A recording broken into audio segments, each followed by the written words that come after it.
Important ये है कि जिस तरह से बच्चों को वैक्सीनेशन बचपन से ही लगना शुरू हो जाता है, न्यूमोकॉकल की जैसे बात हो गई, तो अगर कुछ ऐसे इन्फ्लुएंजा के जो वैक्सीन होते हैं उसको जरूरी नहीं कहा जाता, लेकिन फिर भी प्रिवेंटिव तौर पर ये वैक्सीनेशन जो है लगवा दिए जाते हैं। क्या इस वक्त वो वैक्सीनेशन दोबारा से जरूरी है?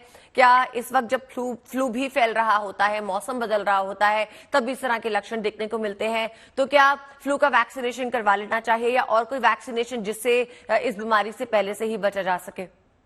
देखिए, डेफिनेटली फ्लू वैक्सीनेशन हर समय हेल्प करता है।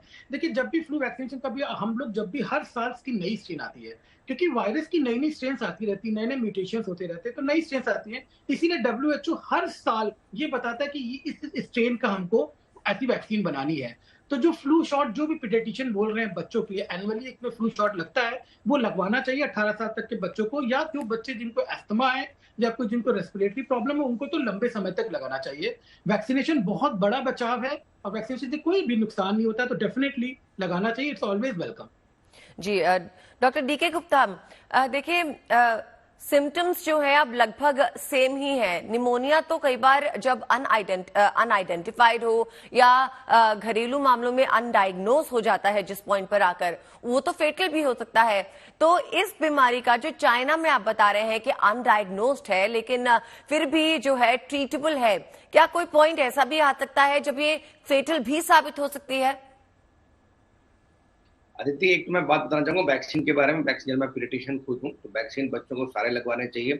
इवन जो फ्लू वाला वैक्सीन भी नेसेसरी है, because of socio economic condition की वजह से सरकार है, जो हम लोग डॉक्टर्स हैं, उसको ऑप्शनल कर देते हैं। ऐसा नहीं है कि वो जरूरी नहीं है, वो जरूरी है बिल्कुल। और इंडियन एकेडमी ऑफ पीडियाट्रिक्स चाहे अमेरिकन एकेडमी ऑफ पीडियाट्रिक्स दोनों बोलते हैं बच्चों के साथ साथ बुजुर्गों को, इवन आप तो बोलते हैं यूथ सबको लगवानी चाहिए। जो लोग भी हाई रिस्क है, पब्लिक एरियाज में काम कर रहे हैं, चाहे आप लोग काम कर रहे हैं, तो उनको हर साल फ्लू शॉट लगवाना चाहिए। इसके अलावा बच्चों को 6, 10, 14 वीक्स पे हिब निमोनिया का और निमोकोकल निमोनिया का वैक्सीन लगता है, वो लगवाना चाहिए। 1.5 साल पे लगता है, फिर 5 साल पे लगता है। तो सारी बूस्टर डोज लगवानी चाहिए।